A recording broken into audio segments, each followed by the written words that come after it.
Bueno, buenas tardes, gracias Lucho y Fernando por la invitación.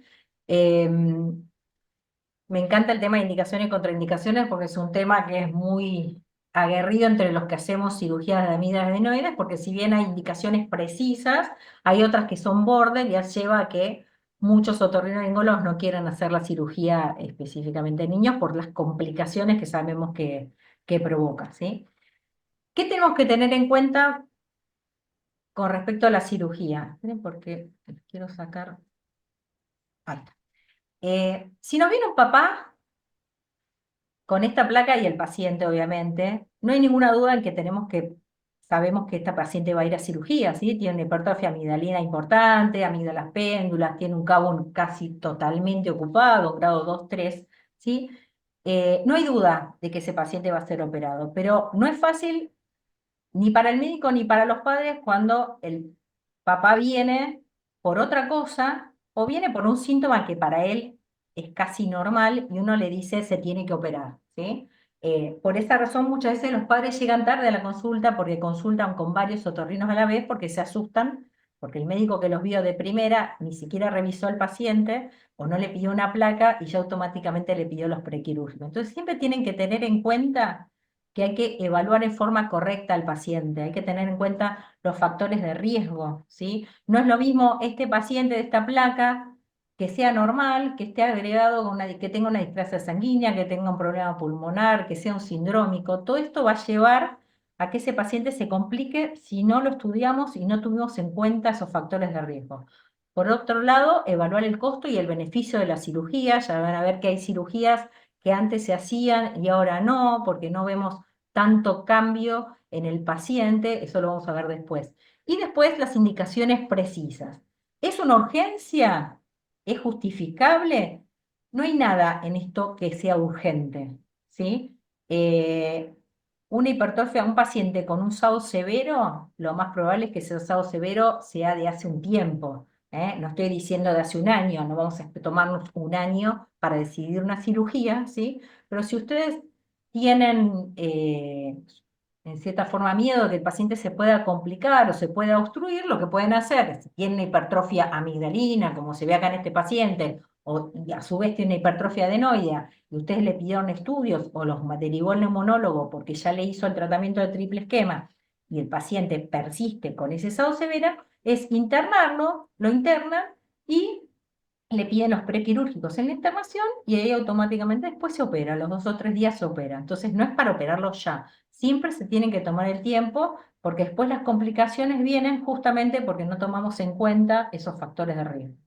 Tenemos que tener en cuenta que cuando los chicos a menor edad, mayores complicaciones respiratorias y a mayor edad, todos sabemos que los jóvenes y los adultos, las mayores complicaciones son de tipo hemorrágico, ¿sí?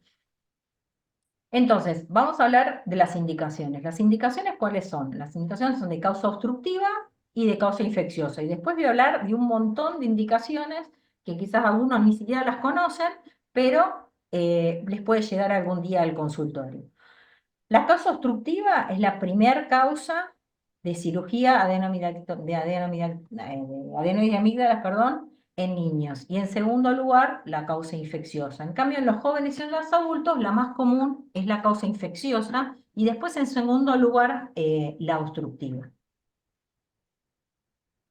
Con respecto a la causa obstructiva, la indicación precisa de la cirugía es cuando hay una resistencia aumentada de vías aéreas superiores, con alteraciones severas del sueño con hipopneas, o bien apneas obstructivas del sueño, con hipoxemias importantes. No hay ninguna duda que este paciente con estas amígdalas grado 3, 4 es indicación quirúrgica, no hay ninguna duda. Pero estudiémoslo, tomémonos un tiempo para que después evitemos las complicaciones. ¿Qué tenemos que considerar a la hora de la consulta, ¿sí? Y el anamnesis? Preguntar, siempre pregunten, porque no solamente es la obstrucción, es el SAOS o es el ronquido, la respiración bucal, sino que hay un montón de síntomas más que tiene ese paciente que están asociados con esa hipertrofia adenomidalina. Por un lado, fallas en el crecimiento, hay chicos que no crecen, que están en un percentilo muy, pero muy bajo y no avanzan en ese percentilo. Por otro lado, tenemos la contracara, que son los pacientes obesos o bien con algún síndrome como el síndrome de Pigui, que son niños que tienen todo un trastorno con respecto a la alimentación y que lleva también a que esté asociado con hipertrofia adenoamigdalina y que por supuesto van a mejorar, pero no van a mejorar tanto como si el paciente no tuviera obesidad o no tuviera un síndrome. Por otro lado, hay pacientes que tienen retraso puberal, hay niños que durante el día están dormidos, es muy común que los padres digan que tienen problemas escolares o bien que están recontentos porque tienen una siesta larguísima de 2 horas y los padres pueden hacer muchas cosas durante ese tiempo que ese niño duerme y en realidad el niño duerme la siesta porque durante la noche tuvo despertares durante toda la noche. Por otro lado, algunos tienen terrores nocturnos, otros con el tiempo, porque esto no es de un día para el otro, sino llega un paciente que hace 3 4 años que tiene SAOS o que ronca y respira por la boca, seguramente un déficit cognitivo tiene, eso está más que demostrado. Entonces, todo lo que es déficit de atención, trastornos de aprendizaje, trastornos del comportamiento, todo eso hay que preguntar porque tiene que ver con esa hipertrofia obstructiva. Por el otro lado, hay otros pacientes que quizás, uy, perdón, quizás no, el padre no refiere que tenga obstrucción a nivel respiratorio, sino que lo que dice es que tiene dificultades en la alimentación. Y eso es algo que muchas veces uno no lo pregunta, ¿sí? Y el padre tampoco, los padres tampoco lo asocian a que sea un problema producto de la hipertrofia adenoamigdalina. Muchas veces uno le dice de qué si se alimenta bien, y el papá automáticamente dice, el padre o la madre dice, sí, se alimenta perfecto. Pero cuando empiezan a desmenuzar y preguntar qué cosas come, resulta que ven ustedes que me ha pasado que los padres lo que me decían era que comía todo licuado, como que le parecía normal que comer licuado, todo era licuado, carne licuada, vegetales licuados, fruta licuada, todo era licuado, para ellos era algo normal. No, el chico realmente no podía comer, no podía masticar, porque no podía tragar por ese tamaño amigdalino. Entonces siempre pregunten, porque uno pregunta, ¿come bien? Y el come bien es que come. Pero hay que preguntar qué es lo que come, porque cuando uno pregunta el tema de la carne, ahí automáticamente los padres dicen, no, la carne generalmente la tiene en la boca, la da vuelta, la mastica y después la escupe. El niño es muy sabio. Lo que no quiere y le va a provocar daño, no lo come. Entonces, automáticamente deja de alimentarse en esas cosas y el padre, capaz que los padres, capaz que piensan que es porque no le gusta. Y después de comer, después de la cirugía, que también tienen un trastorno a nivel olfativo, recuperan el olfato y recuperan esas ganas de comer. Entonces después nos viene la otra contrapartida, que es que los padres vienen y nos dicen, ahora aumenta de peso. Y se quejan porque está más gordo. Claro, porque el chico ahora huele y come todo, ¿sí? Y otras veces, que es algo que hay que tener en cuenta, que hay muchos pacientes que tienen una alteración a nivel del ritmo circadiano y tienen enuresis. Y muchas veces la enuresis no es por un problema renal, ¿sí? A veces lo ve el urólogo y en realidad es un problema por la hipertrofia adenoamigdalina que cambia el ritmo circadiano nocturno, ¿sí? En muy pocos casos, en los niños, pero sí es mucho más frecuente en los adultos, que se presenten como con hipertensión arterial, con hipertensión pulmonar, con insuficiencia cardíaca y pueden llegar a un cor pulmonar, ¿sí? Ustedes lo que tienen que buscar siempre, si han pedido una polisomnografía, es ver no solamente la cantidad de apneas que tiene e hipopneas que tiene el paciente, más el índice respiratorio, sino también el grado de saturación. Fíjese, esta polisomnografía, estos son los grados de saturación que tiene el paciente, llega casi hasta el 60%. Entonces, este paciente es indicación de cirugía, sí. Si es un adulto, obviamente que si es un adulto o un adolescente, hay que investigar también si es solamente amígdalas y adenoides o bien hay que hacerle cornetes, hay que hacer una hay que hacerle una septumplastia, o bien el paciente necesita porque quizás tiene enfermedades concomitantes, necesite un CPAP. Esto es para mostrarles, porque a veces pasa, ¿sí? Que como yo le decía recién, que en los mayores de 10 años nosotros tendemos a pedir tomografía. En algunos lugares están pidiendo ya a partir de los 5 años tomografía acá en la Argentina, eh, que es la radiografía, esto es igual es una radiografía, pero la muestro porque muchas veces hay pacientes que no tienen acceso a que a que se pueda hacer a que se puedan hacer una tomografía. Ustedes vean que acá tiene una hipertrofia amigdalina, ¿sí? Pero acá hay una hipertrofia adenoide que no es significativa, pero acá tenemos la cola de corneta, ¿sí? Si este paciente le sacamos las amigdalinoides, ¿va a mejorar? Sí, sí, va a mejorar. Pero al tiempo va a venir seguramente porque persiste la respiración bucal y es justamente porque nos olvidamos de hacerle algunos cornetes. Entonces, tengamos eso en cuenta. Lo mismo si uno ve. Piensen que la radiografía uno la ve en una sola dimensión, entonces este grado de adenoides que parecería no muy significativo, ¿sí? Acá pasa bien el aire, acá parecería que no, aunque el paladar acá me está tapando parte de la vía aérea, siempre que ustedes operan amígdalas, palpen la adenoides, la tienen ahí nomás, ¿sí? Entonces pueden tener acceso perfectamente a la adenoides y si tiene adenoides, sáquensela, porque si es un niño, ¿sí? Seguramente va a tener cuadros de catarro de vías superiores y si hay algún resto amigdalino, bien o porque se lo dejamos nosotros en la cirugía o bien porque lo tenía y no se lo sacamos, puede provocar esa hipertrofia adenoidea y vamos a tener que volverlo a operar. Y este es un dibujito que en realidad no sé ni de dónde lo saqué, pero me gusta porque muchas veces nosotros vemos una boca con estas amígdalas, ¿sí? Y uno parece que no fueran unas amígdalas grandes. Me estoy refiriendo al lóbulo superior, ¿sí? Entonces ustedes ven esto y dicen, no, no tiene amígdalas grandes, ¿eh? Pero después en la cirugía, o bien si colocan un bajalengua, bien en profundo, van a ver que tiene el lóbulo inferior que se asoma ahí atrás, ¿sí? Entonces, estas amígdalas péndulas muchas veces provocan más síntoma que unas amígdalas grado 3 que casi contactan con la amígdala del otro lado. Entonces hay que tener muy en cuenta esas amígdalas porque a veces parecen chicas, pero realmente no lo son.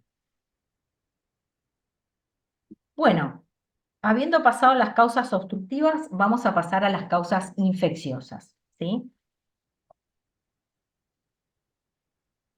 Con respecto a las causas infecciosas, si los pacientes tienen, muchas veces vienen los padres, lo digo los padres, aunque algunos adultos también, por dolores de garganta leves, ¿sí? Pero que persisten, que mejoran, que le dan tratamiento, diversos y mejoran y después vuelven. ¿Es indicación de cirugía? No, no es indicación de cirugía, porque muchas veces lo que duele es el pilar anterior, ¿sí? Por la misma inflamación de la amígdala. Entonces, eh, sacándole la amígdala muchas veces no se resuelve y hay que estudiar esos pacientes, hay que estudiar a ver si tienen reflujo, si tienen alergia, si tienen capaz que hermanos que tienen cuadros de catarro de vías superiores y eso se contagian y es por eso, y muchas veces vemos que en la guardia los clínicos o los pediatras tienden a dar mucho tratamiento antibiótico en estos casos si no es necesario. Y siempre hay que estudiarlo, no solamente pensando en un reflujo o en un cuadro alérgico, sino también hay que pensar en que podría ser un FAPA, que después voy a hablar de esto, ¿sí?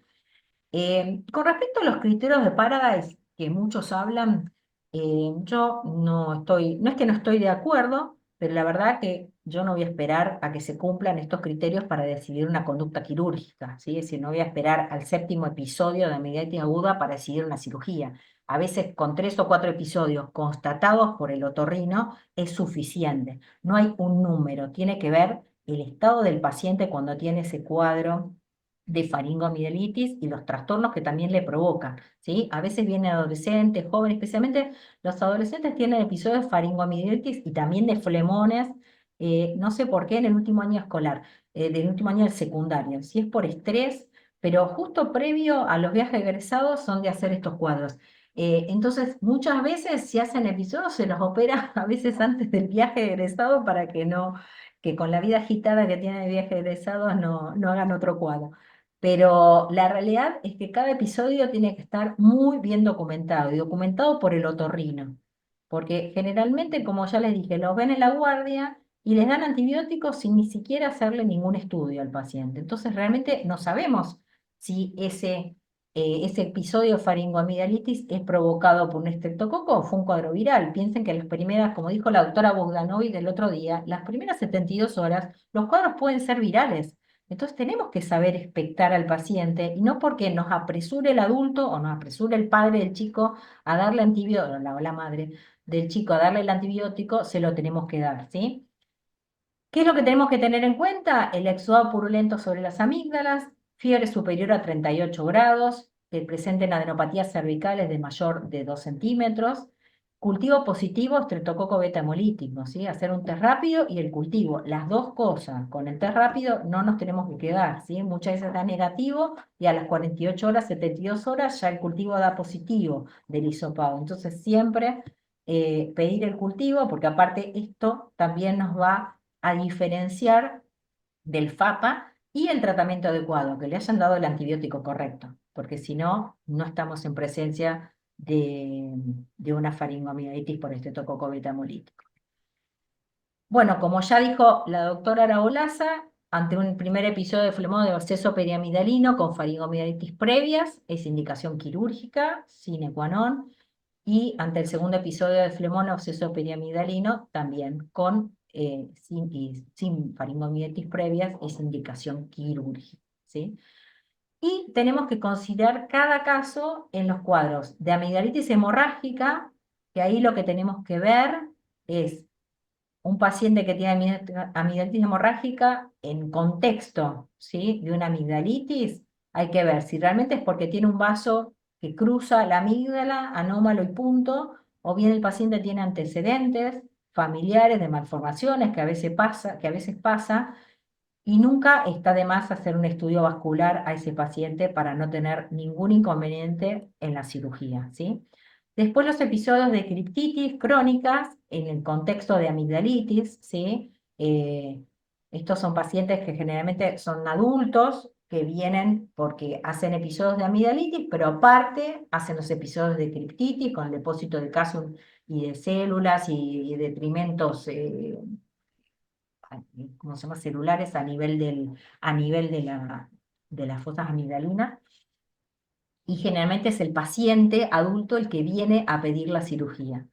Muchos operan, muchos no quieren saber nada con esta cirugía, simplemente porque son cirugías, generalmente son amígdalas muy chiquitas, que sangran, muy doloroso el postoperatorio, entonces hay muchos otorrinos que escapan a la cirugía, esa es la realidad. Y después tenemos que tener en cuenta, bueno, el PANDAS ya lo dijo María Elena, que es un trastorno pediátrico, se considera de tipo también autoinmune, y lo que sí puede ser un paciente que tiene desórdenes neuropsiquiátricos y en el contexto de una faringomielitis por estreptococo beta hemolítico, empeorar el cuadro de la parte neuropsiquiátrica o bien debutar con la infección y desarrollar cualquier tipo de desorden neuropsiquiátrico, porque puede ser un trastorno obsesivo compulsivo, puede ser trastornos de ansiedad, hay diferentes variedades del PANDAS. Y con respecto al FAPA, que cada vez se habla más y cada vez parecería que uno ve más, pero en realidad es porque uno los estudia y quizás le presta más atención al paciente y a los padres, que se caracteriza por fiebre periódica, ¿sí? Son pacientes que tienen fiebre alta durante 72, 96 horas, y después capaz que repiten a los 15 días o capaz que hacen un episodio cada 2 semanas, una vez por mes. Generalmente empiezan de pequeños. Eh, yo el caso no se da en adultos. Yo vi una sola paciente que a los 21 años todavía seguía teniendo episodios, pero mucho más aislados. Tiene fiebre, tiene adenitis cervical, tiene adenopatías cervicales dolorosas, aftas en toda la boca y faringitis, ¿sí? El diagnóstico es muy importante cuando ustedes ven estos pacientes y explicarles lo que hay que hacer con estos pacientes, ¿sí? Que cuando vayan a la guardia, que le hagan el hisopado y si da negativo, que le hagan una PCR, porque la PCR va a dar alta. Y entonces acá no se trata con antibióticos, se trata con metilprednisona, una dosis o 24 horas y es suficiente. Y con eso el paciente recupera. Lo que pasa es que, por eso decía lo de las indicaciones precisas, en este caso hay todo un tema durante mucho tiempo, hace unos años en realidad, todos lo operaban, yo no estaba de acuerdo con la cirugía. em, lo que hace la cirugía es disminuir la cantidad de episodios, pero los episodios muchas veces los siguen teniendo, entonces hay que ver bien y hablar muy bien con los padres de que quizás esto no se cure del todo, y son pacientes que aparte también tienen a veces, yo tengo 2 o 3 pacientes que tienen asociados cuadros de dolores articulares y cuadros de dolores abdominales. Tengo uno específicamente que comienza con dolor abdominal, y esos pacientes hay que seguirlos viendo porque es muy probable que en algún momento se dice que desarrollen una enfermedad autoinmune, ¿está? No está del todo demostrado, son nenes chicos, no ha pasado muchos años desde que se empezó a hablar del FAPA, pero la realidad es que hay que seguirlos controlando. No, no me pasa. Ahora, ¿en qué casos puse el signo de pregunta? Porque estas son las dudas, no las dudas, sino que algunos hacen, otros no hacen. Hay trabajos que dicen que sí, hay trabajos que dicen que no. Los coros con la rinosinusitis está asociado con amidalectomía, no. Es decir, un paciente que tiene cuadro de rinosinusitis es más frecuente que uno le trate la parte de adenoides que la parte de amígdala, salvo que el paciente tenga asociado procesos infecciosos amigdalinos, pero si no, una amidalectomía no va a cambiarle el curso de la rinosinusitis a este paciente. Si en cambio, si tiene una hipertrofia amigdalina importante, que generalmente viene asociado con la adenoides, sí, generalmente los neumonólogos nos piden que tratemos de liberarle la vía aérea justamente para evitar que hagan tantos episodios y que el tratamiento realmente le funcione. Las amigdalitis hemorrágicas recurrentes, que ya les comenté, esto hay que tenerlo muy en cuenta. A veces hay pacientes que vienen con un episodio solamente de hemorrágico, o dos o tres, y después no lo hacen más. Entonces, sí, es preferible no meterse en esa amígdala, eh, no se los aconsejo. Los pacientes que tienen convulsiones febriles asociados a episodios de faringoamigdalitis o bien epilepsias refractarias al tratamiento, es indicación de cirugía porque justamente sacamos un factor infeccioso que puede llevar a una hipertrofia amigdalina y por ende a que presente convulsiones.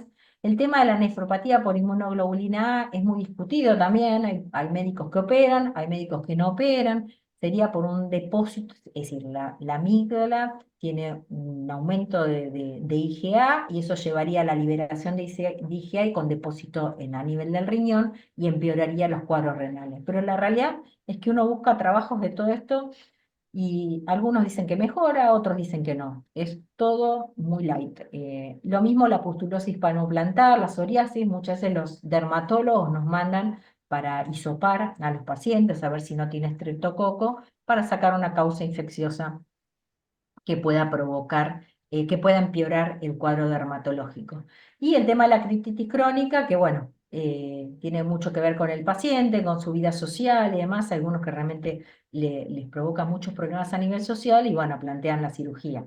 ¿Sí? Que es media complicada, ¿no? Porque estas amigdalitas chiquititas y esta que casi no está, que parece que está operado el paciente, son los pacientes que se nos complican la cirugía porque son amígdalas fibrosas, muy encapsuladas, encastilladas y son las que generalmente sangran y que muchas veces nadie quiere operar. O ponemos cualquier excusa para no operarlos. O vaya otro médico, como hacen ellos. Con respecto a la hipertrofia amigdalina unilateral, ¿qué tenemos que tener en cuenta? Muchas veces nos derivan pacientes por hipertrofia amigdalina unilateral y nos dice el padre que la amígdala sí la tuvo siempre, ¿sí? A ver, si bien el paciente puede tener disfagia, ronquidos, sin otros síntomas sistémicos, si el paciente es amígdala, un grado 2 3 de un lado y del otro es un grado 1 la controlamos y no es necesario operarla, ¿sí? No tenemos por qué pensar que ese paciente tiene un tumor. ¿Estamos? Eh, ¿Sí? Obviamente que esta foto es de un paciente nuestro. Fíjese, cuando llegó a la consulta parecía que tenía una amígdala izquierda inmensa.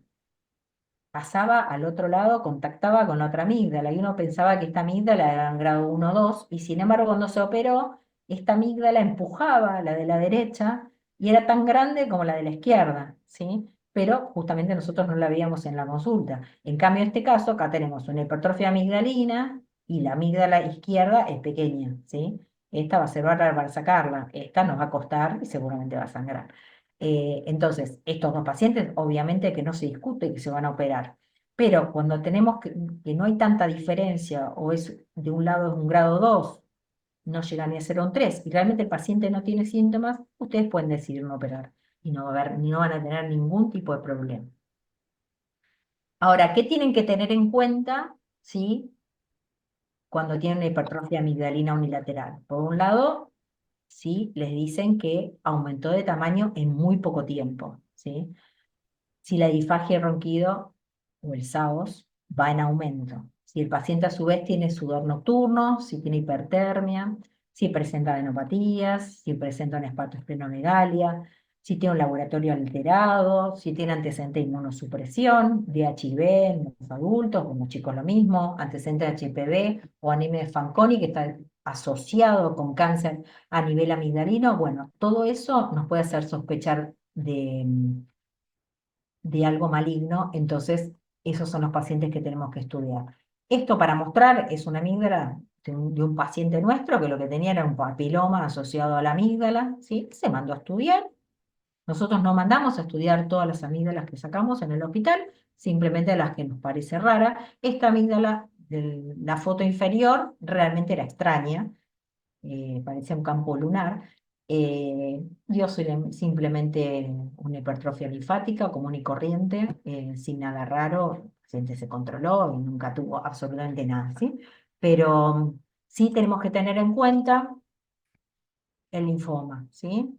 Sabemos que los linfomas a nivel del anillo Baldeier son típicamente linfomas de tipo no Hodgkin, de células B, y lo que tienen estos pacientes es que tienen un agrandamiento unilateral rápido, ¿sí? Asociados con síntomas sistémicos, con sudor nocturno, con fiebre, con hepatoesplenomegalia, con adenopatías cervicales múltiples, ¿sí? Con una radiografía de tórax, muchas veces con linfadenopatía a nivel iliar. Todo eso nos puede hacer sospechar de un linfoma, ¿sí? Y también muchas veces hay pacientes que tienen un trastorno linfoproliferativo post-trasplante. El hecho de que ese paciente esté inmunosuprimido lleva a que pueda desarrollar, ¿sí? Un linfoma, específicamente si el paciente tiene el virus de Epstein-Barr, ¿sí? Si los títulos son muy altos, se mantienen altos, generalmente el oncólogo pide que le saquemos las amígdalas para evitar el desarrollo que en la misma amígdala produzca una gran cantidad de células B, se hipertrofia y se termina transformando en un linfoma. Entonces, estos pacientes son los que tienen indicación precisa de cirugía y tienen que ser obviamente estudiados por anatomía patológica. Vamos a pasar a la adenoidectomía. Si bien generalmente en los chicos la adenoidectomía va junto con la miderectomía, hay algún que otro caso en un paciente capaz que menor de 3 años que tienen hipertrofia adenoidea y no tanto hipertrofia amigdalina, ¿sí? Pero se opera cuando hay una obstrucción nasal severa e irreversible, que ya le hicimos tratamiento médico y a pesar del tratamiento médico, esa hipertrofia adenoidea no disminuyó y el paciente sigue presentando síntomas, ¿sí? Y a considerar de operarlo de adenoides con cornetes, con tabiques o con lo que pueda ver que pueda estar obstruyendo ese paciente, es en los cuadros de rinosinusitis. Acá sí se evalúa la adenoides y si hay una hipertrofia adenoidea se opera, no la amígdala. En el caso de las bronquitis crónicas, ¿sí? Los pacientes con asma, es muy común que nos deriven los odontólogos, pacientes con anomalías dentarias, con un paladar ojival, ¿sí? Anomalías de desarrollo craneofacial que junto con otras causas y la adenoides provocan alteración a nivel dentaria o del crecimiento de maxilofacial y entonces con esa cirugía el paciente mejora. No, esos pacientes siempre hay que estudiarlos tomográficamente porque muchas veces está asociada a alguna desviación septal, una hipertrofia de corneta. Acá fíjense, también tiene una importante hipertrofia adenoidea.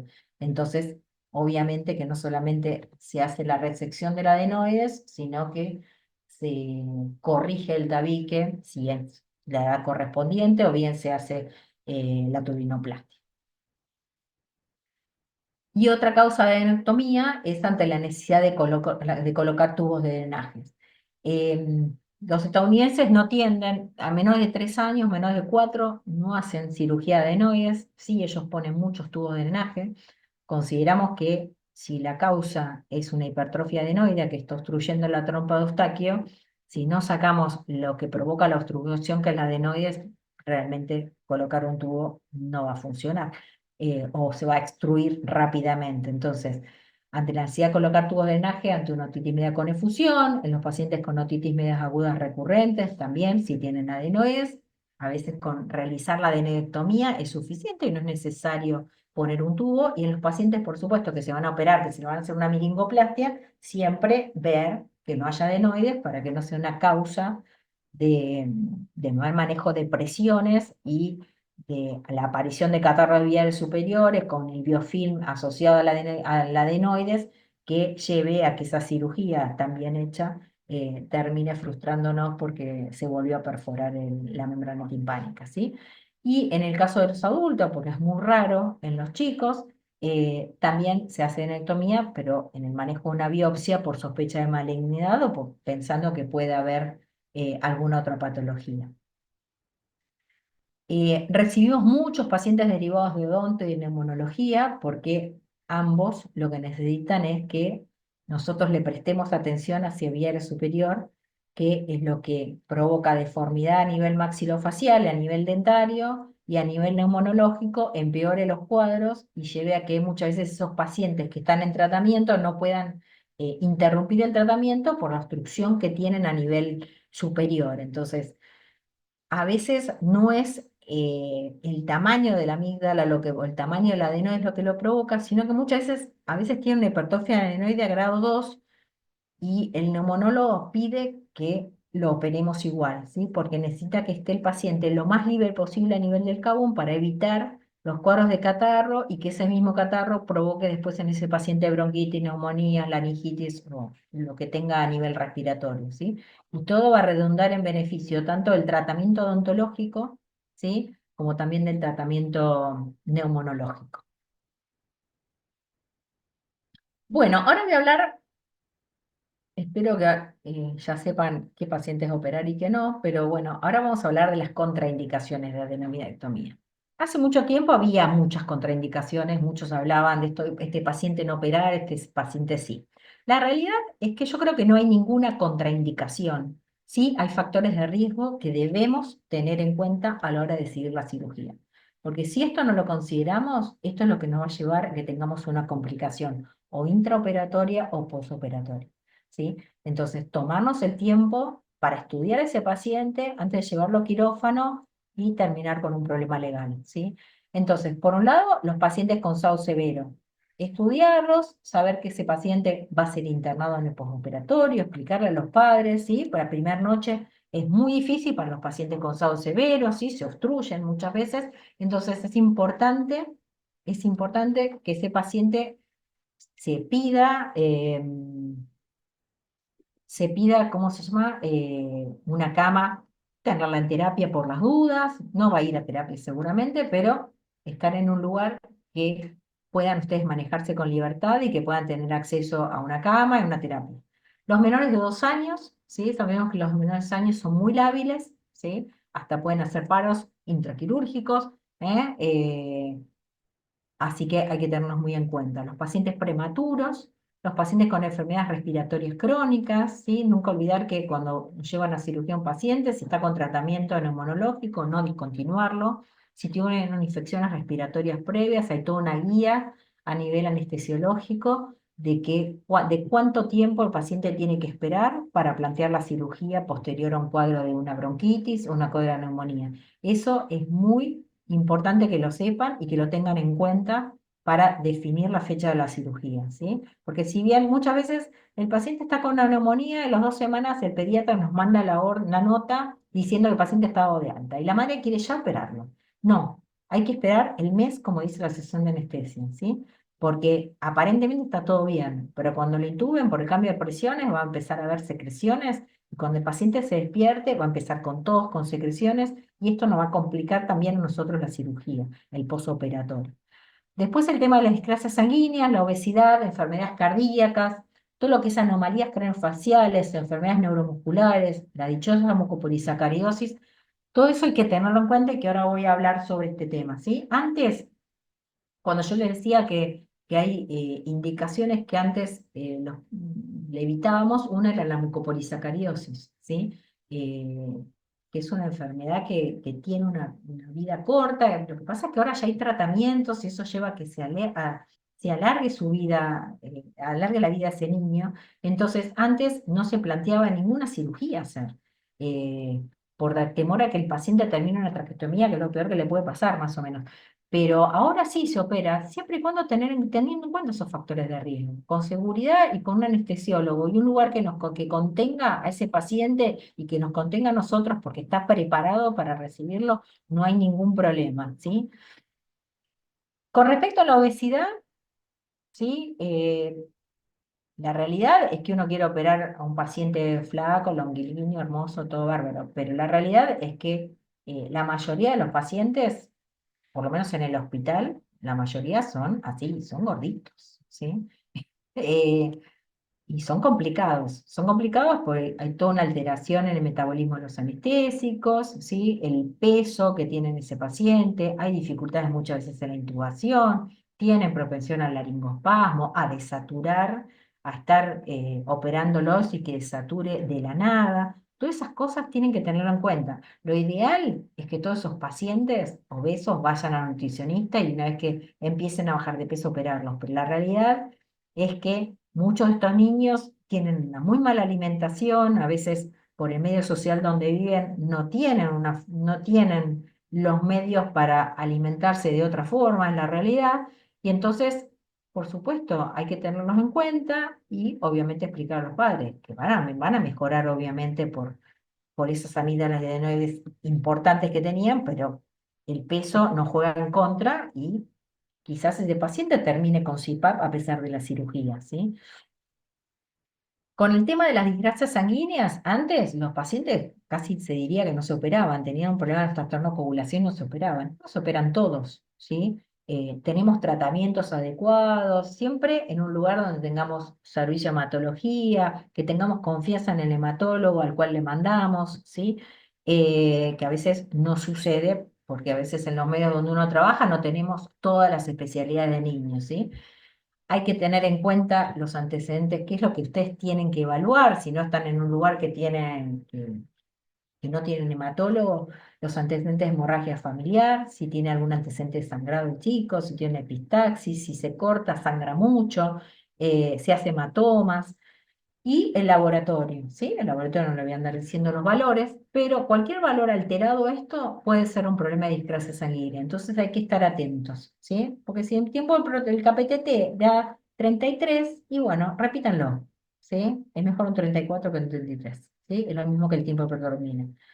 Y la causa más frecuente, ¿sí? Se podría decir de todas las discrasias sanguíneas, es la enfermedad de von Willebrand, que es el más común de los desórdenes hereditarios por sangrado. Hay distintos tipos, hay alteraciones cuantitativas o cualitativas del factor de von Willebrand. Sale el resultado en un laboratorio, lo que pasa es que hay laboratorios que no lo hacen, hay obras sociales que no lo cubren, esa es la realidad, y se caracteriza por un tiempo de sangría, que generalmente nosotros no pedimos tiempo de sangría, pero sí un KPTT prolongado. Entonces, si ustedes tienen la posibilidad de mandarlo a un hematólogo, el hematólogo le va a seguramente a repetir el KPTT prolongado, a ver si realmente no es producto de alguna medicación que haya tomado el paciente o algún cuadro viral que altere los valores. O bien ustedes, si están en un lugar solos, pueden pedir el factor 8 y el factor de von Willebrand a fin de ver si realmente tiene esta enfermedad de von Willebrand, hacer el tratamiento previo a la cirugía para evitar que sangre. Les puedo asegurar que con tratamiento no sangra nada.